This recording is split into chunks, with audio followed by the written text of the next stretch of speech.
Hello there, and welcome to Thank the Maker, a podcast about heroes, princesses, scoundrels, hokey religions, ancient weapons, and all things Star Wars. I'm Adam Russell. Hey, Adam Russell. It's Nick Ambarian. Hello. Surprise, it's me.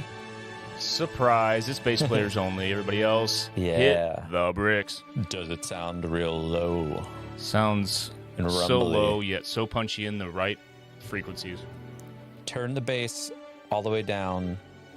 Wait, what's the line from Metallica, the one Metallica record? Turn the bass down so you can't hear it anymore, and then turn it down some more? Right. So? Yeah. Also, shout out Lonely Island for Crank Up the Mids. That's another good one for non-bass players. That's great. All right. Let me just say this at the top. If this episode of The Acolyte didn't do it for you, what do you want? What do you want? Oh my God. That was incredible. Luke Skywalker. Meh. That was incredible, dude. Yeah, that was great. I mean, the one thing, I know we said it last week, or I said it last week, Leslie Headland has said that every episode kind of leads to the next, and it gets better and better, and more of the mystery, I guess, gets solved, the more is revealed. And I mean, we got all of that in this, like some mysteries, some questions we had got answered, and I mean, we have a handful more at this point. Yeah. Like what's Saul up to?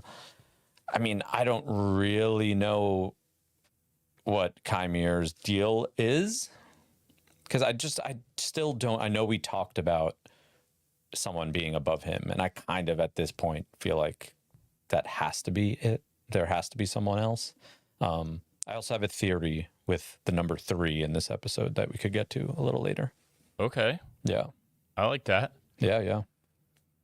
Yeah, like you said, we got a bunch of questions answered. We have 3 clips maybe left from the trailers left that we haven't seen. So we got all the stuff in the woods. As far as I'm concerned, top 5 lightsaber battles ever. That was great. That looked great. Like unreal choreography. Like whoever the stunt coordinator is on this, whoever choreographed this fight is top level. It was unreal. Like, yeah, I mean, I think it's really it fits the era. Like Yeah. I think that the Jedi are supposed to be at their peak, so they have to be excellent sabersmen. I was going to say swordsmen, but sabersmen. Saberers. And yeah, I mean, who knows who's teaching Qimir anything, but he ripped. Yeah. And like also really creative fighting stuff too. Mm-hmm. Like the impaling of, I don't remember which Jedi it was, and then force pulling the other one onto the blade, badass. still sticking through. Yeah, very. There are a lot of murder in the show so far, and some brutal ones. So thanks Disney for that. I aside from some Order 66 flashbacks, which are just straight up slaughters, and the Rogue One hallway scene, I can't think of an actual like 2-sided lightsaber fight of any kind that has had this many deaths in it. Yeah. It was great. I appreciated it. The Battle of made me Geonosis, you didn't see that many deaths. Yeah, definitely not. And I mean, I think they were all appropriate. I think there has to be consequences here, there has to be something formidable. And still thinking about the Jedi needing to cover up something. Yeah. I feel like the more consequences, or I guess I should say the more Jedi that die, there's just more to cover up. So kind of makes sense. And there's a lot going around. I should have made a video. Well, I wanted to, but I didn't have time over the week. We talked about it last episode, how Ki-Adi-Mundi has the line in The Phantom Menace about, the Sith have been extinct for a millennia. And then he's in episode 4, and there's all this, vitriol about, number 1, his age, which, get over it. And 2, that line, but it is all about conspiracy and cover-up. Like, that should be blatantly obvious to anyone with a brain. Yeah, which is great. And honestly, the cover-up it got a swerve, too, because Soul is up to something, or had been up to something, and it's kind of unraveling for him. So we have 3 episodes left to figure that out, which is cool. Do we just talk about it right now? Do we just speculate right now about what his deal is and what the cover up is? Yeah. I think he started the fire. Yeah, I I think it's could all see him. that. Well, we saw May start the fire, so I feel like there was something between the Or more fire, like- her starting the fire, and him doing something. Because he also, it seemed like bad editing or bad storytelling at the time. He just came running into like the witch's temple. Yeah, Like, why was he there? You know. yeah, So that could So, be. It not seemed started the awkward fire, at the but- time, but yeah. Not started the fire, but just like finished the fire. I guess you know what I mean. Because that little bitty ass thing she did couldn't have killed all those people. None of them look burned. Like it, I think it's all him. And you know, he says, "I can explain," or "I will explain," whatever. When they have that face off, he and Osha towards the end of this episode, right before. Well, I guess it's about halfway through, right? Right before Zippy comes back. I think Either so. way. Yeah. You know, Osha asks him, "What happened? What did you do?" You know, he says he can explain, and then they get, you know, something happens, and they move on from there. I didn't have any time to take notes at all. Mhm. There's just so much good There's stuff. good quotes. You know, we have a couple written down here, but I mean, talking about Soul a little bit more, his line of what master hides his face from his pupil, and Qimir says, "You tell me."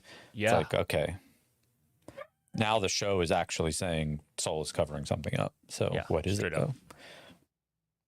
yeah. Freaking me out. You wear a mask called counterfeit. Okay, talking about quotes. Let's just go to the interaction between Soul and Qimir, who he says he doesn't have a name. He's maybe referring to. I mean, he's answering the question more like. Well, he's answering the question, "What are you?" Not "Who are you," which is what Soul asks him. And he says, "I have no name, but the Jedi, like you, might call me Sith. Yeah. Some call me Kim."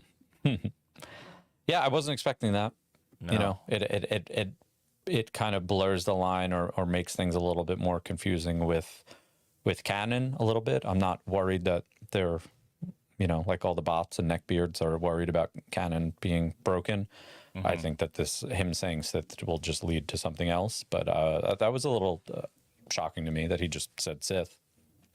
I thought, yeah, it was definitely. I was definitely surprised as well, but I thought it was so dope because, you know, it like puts, like many things with this show and a lot of recent Star Wars stuff, it puts the traditional ideas of the Sith Jedi binary and the you know, this very like narrow storytelling thing completely on blast and just spreads it all out.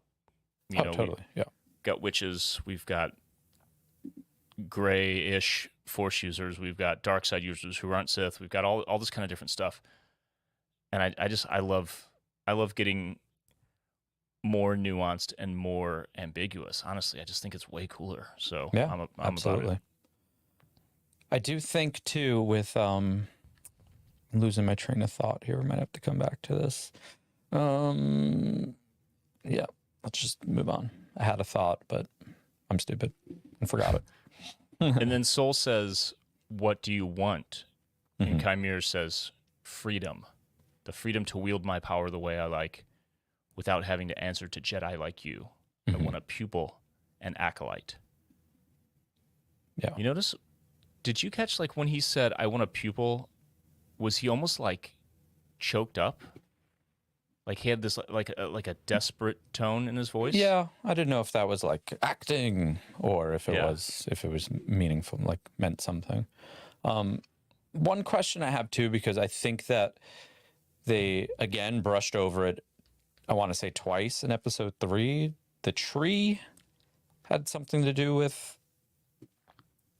like the dark side, or at least like I guess we can't call it the dark side if it was based in the witches. But I wonder if Soul has an interaction with that tree or something like that. And Which tree? there was a tree in episode 3 Oh, that yeah, the yeah, girls went to. the last that shot. the- Yeah. but there, it was earlier in the episode 2 and then the last shot. So they introduced it and then it was the last shot of the episode, and it had some sort of power or something to do with, I'll just call it the dark side. So I do really wonder if there was something, if that's some foreshadowing too, where I'm just trying to think of reasons Soul is up to no good. Yeah. Like there's got to be something there. Yeah. Dude, speaking of trees. Yeah, the Bunta tree. Yeah. Speaking of trees, totally irrelevant, but it brought me back to a memory from when I was like 13 or 14 years old, when the lightsaber came flying through and cut through those 3 trees, and then they slowly fell over. They kind of hung for a second before they fell. It reminds me of a time when I was like on a hunting trip or prepping for a hunting trip with my dad and his best friend and my friend, whatever. Because I grew up hunting and fishing, then became vegan. Mm-hmm. Go figure. That'll But we do were it. like, we were sighting in the rifles, and we had a target on a tree, a big tree, like about as big around as each of those trees. Like maybe 12, 14 inches. And we were shooting like, I don't know, for an hour or so, like rifle after rifle, sighting it in. And then I like turned to talk to, someone behind me, and I was just saying something, and I heard and turned around, and the tree just fell over. Shot the one tree so many times that it just finally fell over. Oh my goodness. Yeah. Well, crazy. speaking of that tree, I felt like it was in the shot a lot, and I watched the episode twice in between. It's on at 6 for me, and we were getting going at 7:30, so I was able. And it was a short episode, so I got to watch it twice. It stuck out to me the first time that there were 3 trees, and one of the shots was it Soul and Jackie, and then 3 trees, and then Qimir. Yeah. And I feel like they showed that twice, and I was like, that's interesting. But then I noticed the number 3 a couple more times. It was a real awkward quote from Qimir where he just said, no, no, no, and it seemed awkward to me. But I was like, 3, okay. I think he did the same thing. I don't remember what other word him or possibly someone else said 3 times. And then when he killed Jackie, he hit her 3 times too. I don't know. Oh, yeah. I'm just spitballing here. There was a lot of 3s in this episode. I mean, it could be a specific deep meaning. It could also just be like thematic. And you think about, dark side users and triangles in the pyramid. The one at the top kind of thing. Yeah, there was something. And how many Jedi was May supposed to kill? Was it 4? Just one. I mean, she wanted to kill those 4. 4. Okay, so she killed 3 there. so far. Yeah. Yeah. So I don't know. It's just one of those things where my Star Wars brain is like looking for patterns or things here and there. And I thought that one shot where it was Soul, 3 burning, tree trunks, and then Qimir, and then there was a couple of other 3 moments. So I don't know. My Star Wars brain is just pointing that out. Yeah, that's good. I mean, I hope that's purposeful because it's subtle, but it's cool. I love when stuff like that. I mean, even just low key, it could be the 3 trunks were Indara, Kelnaka, Torben, and then Finn. My brain's barely working, Finn, and you're distracting me.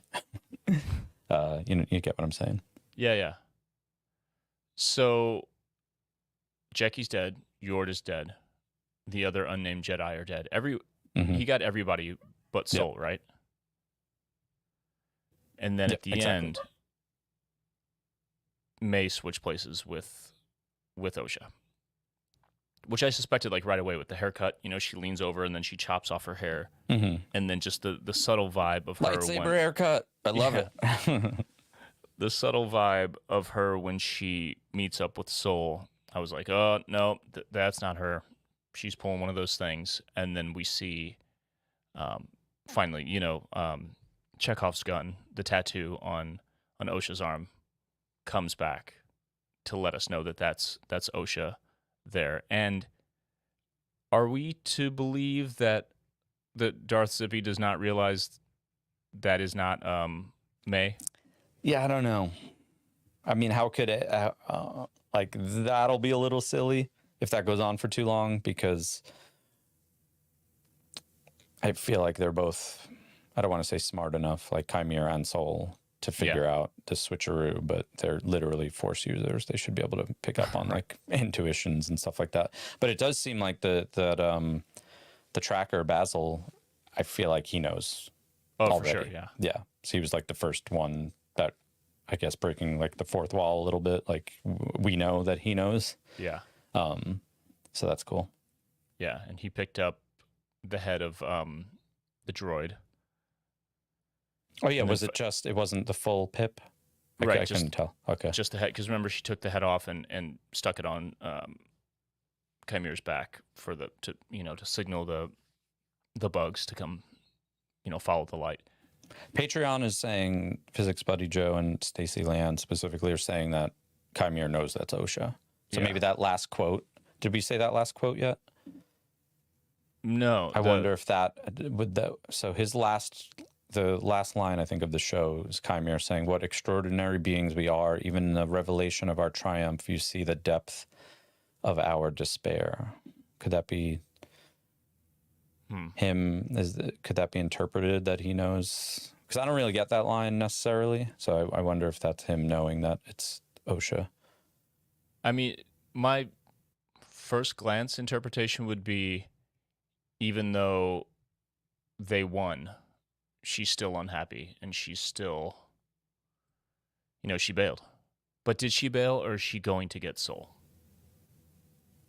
I don't know. You know what I mean? That's part of the mystery for me. That's one of the mysteries, I guess.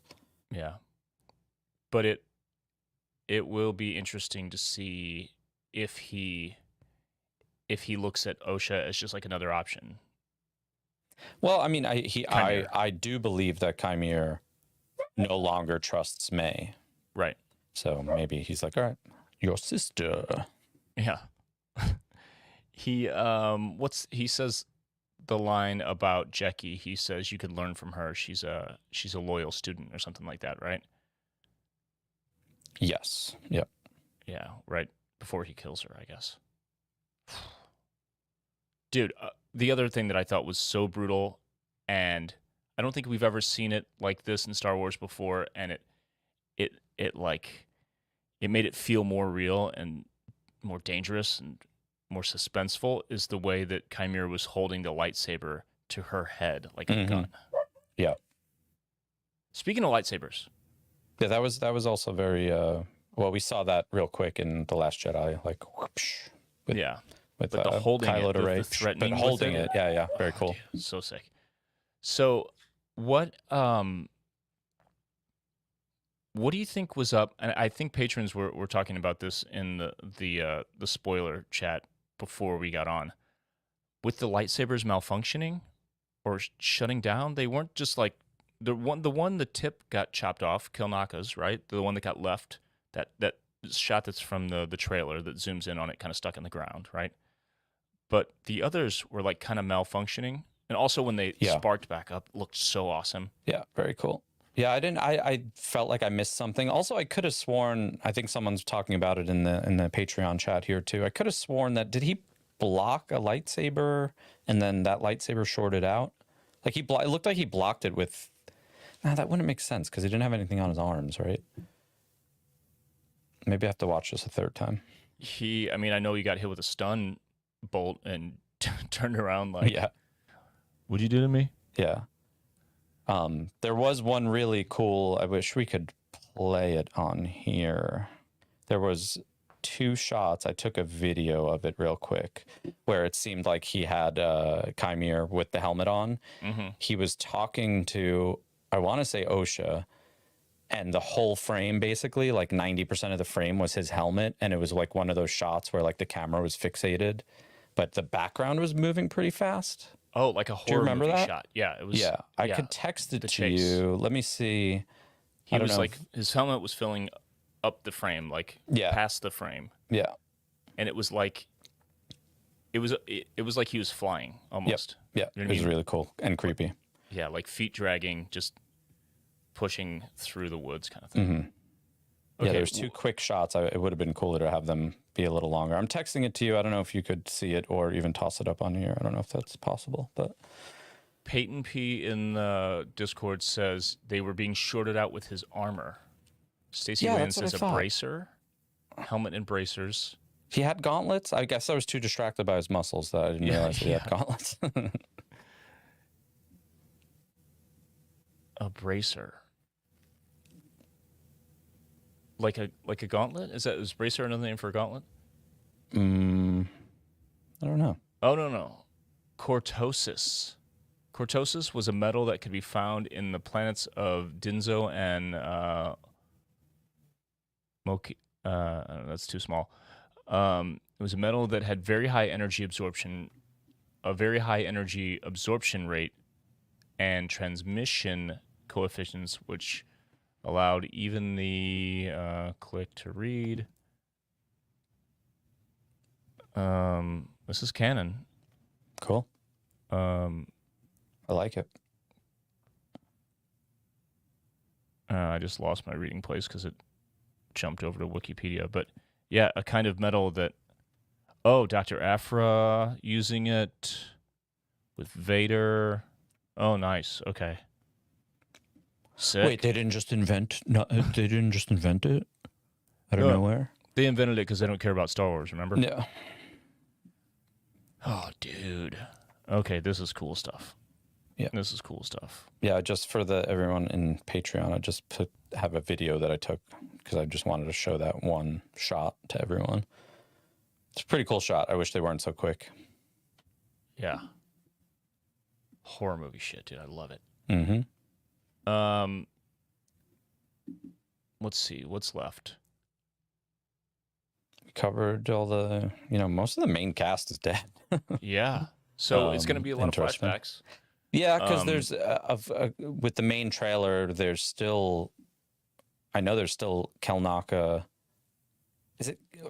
Am I crazy or is there something with a Kelnaka fighting soul? For sure. Right? I noticed that when I was doing the edit, and then Alex posted it the other day.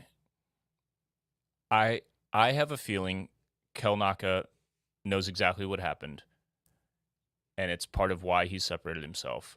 Maybe Soul goes there to confront him, and they throw down. Yeah, totally. Yeah, I mean, if that Bunta tree is some sort of witchy dark side thing, and I don't know, I would you look at that? I gave the show a shot. Not that I wasn't going to, but now I have to go back and watch that episode to see what they say about the Bunta tree again. Yeah, pretty cool. Cool stuff. Yeah, I'm gonna try to edit this as fast as humanly possible so I can watch it again before I get too tired. Okay, so what's left with the witches, you think? I don't think they're all dead. I think there's a decent chance, and it would be really cool if Mother Coral was, like the what do you call it? The master of Qimir. Or if maybe she was and then he killed her and he's hiding that also from... Yeah. Also hiding that from May, which would be some old school Sith shit, which would be great. Yep. Very cool. Yeah, because I would love for there to be somebody above Qimir at this point. But I guess my one question, I mean, I guess I have a lot of questions, but my next question, what is May's... what is she doing? Why? I feel like she's flip-flopping a lot, and right now she cut her hair to basically become Osha. Why, though? Yeah, it's either she's going to kill Soul, or she's actually going to sort of defect, turn herself in, because she... And, she said, I'm done with this, basically. It's episode 3, right? I mean, she might know the truth about Soul, so she might be trying to, infiltrate and get back to Coruscant or something and let the High Council, was that what they called it? The High Council know? Yeah. that there's a cover up or something like that. Because I know that we still have another scene that we haven't seen yet is for Nestra with her rope lightsaber. So I feel like that she's going to come into play a little bit. Yep. Growrock B in the patron chat with the gif of Kilnaka also attacking Torben. Torben. Looks like it, yeah. Yeah. Oh, it's going to be good. Yeah, and there's no way... That's so badass, too. Him just kind of force jumping. Oh, yeah, that's great. There's no way we're done with Carrie Ann Moss. There's no way. I mean, if this flashback looks like it's probably from that night. Yeah. I would assume. Because I think that that's where the wall. We're heading. Yeah. Yeah, the like the city wall, that sort of ancient Chinese walled city kind of looking vibe, right? Oh, sick. All right. I'm pumped. I don't think all the witches are dead. Jason Chiodo says, I think it would be neat if Coral was the big bad. Agreed. Could mean that she turned to the dark side because of the events from 16 years ago. In turn, it would ultimately mean that the point of the show is not only to show the rise of the Sith, but that the Jedi were responsible for it. That would be sick. I like it, yeah. And, you know, I mean, they're basically using the Force. They're just calling it something different. So if she is, then the witches don't seem like they have the Sith, like, you know, anger and fear thing. But that incident could have led to anger and fear for her. Yeah. Oh, yes. Man, and I just love the response to what do you want? When Qimir says freedom, the freedom to wield my power the way I like without having to answer to Jedi like you. It's like they're both, at this point, it's very much like a left and right sort of political, polarized, everyone in their corners kind of thing. Yeah. No one's doing it right. And they both have good points on either side, but they've pushed so far that you've got evil on both sides. No, it's good. It's really good. Yeah, and it's getting better. It's great. You know, I really, you know, I think I wasn't on for episode 3, right? I mean, that was at the time a tough watch for me because it just felt like so, until you saw Jedi on the screen, it was like there was nothing anchoring it to Star Wars, but you do see at this point how important that story was. Right. Absolutely. This is going to be a fun rewatch to just watch all the way through. Because it's like, there's, you know, it's not as complex as a lot of, you know, like pick a movie from the 90s that has a crazy plot twist. It's not as complex as that, but it's definitely, you know, a suspenseful mystery kind of vibe that will be the kind of thing when you go back and watch, you see all the clues, you see it all unfold. You see, like, you know, the cop noticing all the elements of Kaiser Soze's story around the room kind of thing. So I'm pumped for that. All right, you want to go ahead and wrap it up? Let's do it. Finn is barking like a maniac out there. I got to go see what's up. I might go out there and bark with him. Might be a Sith out there, or you could just bark. Mosh Isley tickets are on sale. San Diego is in a month. Yeah, wild. Atlanta is a month after that. A month after that. Tickets for the Galaxy Cruise are on sale. GalaxyCruise.com. MoshIsley.com for Mosh Isley. We should have Mike back next week. I don't know about Ryan because he's still on tour. He's playing right now. Mike is on a plane, I believe, at this very moment. Sure is. So we'll see what the lineup is next week, but we'll be back with the immediate reactions, probably 9:30 Central again next Tuesday. Everybody, thanks for listening. Patrons, thanks for being patrons, and thanks for all the participation and the help with all the deep cut shit this week. Yeah, when we're doing these, 90 minutes after the show ends, there's a lot less prep for us, so you're helping big time. We love you.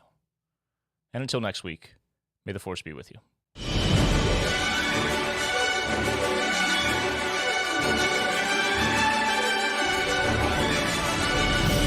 If you enjoy Thank the Maker, you can support us by following and leaving a review on Apple Podcasts, Spotify, or wherever you listen. Or you can support us directly at patreon.com/thankthemakerpod, where you can get access to our Discord server, exclusive content, exclusive merch, our recording live stream, and more. Our patrons quite literally make Thank the Maker possible.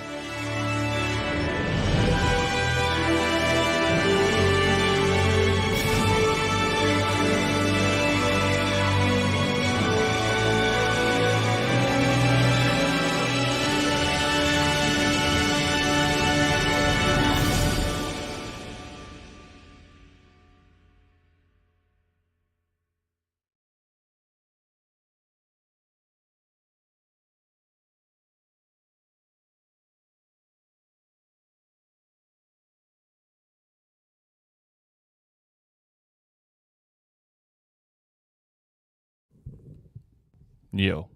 So